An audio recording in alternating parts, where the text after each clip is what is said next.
80s, the white working class has never really made up a majority or really has made up a majority of voters in presidential elections. The biggest single year increase of white working class voters came in 2012, and that was when Mitt Romney ran.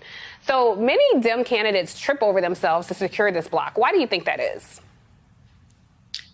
We've seen a long-term trend in this country of two things, globalization and automation, that have especially affected working class voters in Ohio. And largely what working class voters in Ohio have seen is politicians not talking to them, whether that's Mitt Romney not talking to them or whether that's the Democratic Party not talking to them. When they hear Democrats talk, oftentimes what they don't hear is they're not talking to me and my concerns of losing jobs in my community, whether that's Youngstown, Northeast Ohio. Ohio's lost a lot of jobs because of those two factors. And we just don't see politicians effectively addressing these things for real working class Ohioans.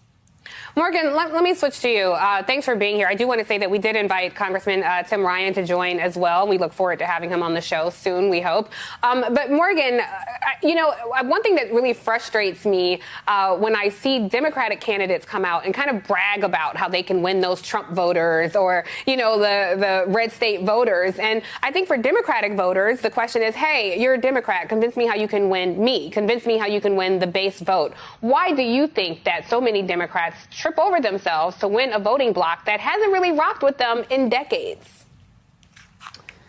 Yeah, well, and thanks for having me on, Tiffany. And, we do need to stay focused on what it's going to take to win for sure. And what we've seen is there is this idea that somebody like my opponent, Congressman Ryan, is the only type of person that can appeal to the white working class. But not only is that racist, it's just not true. If you look at his home district, he lost his home county this past cycle. There have been over 50,000 jobs lost in Youngstown during his 20-year career, over 5,000 jobs at Lordstown that were union jobs.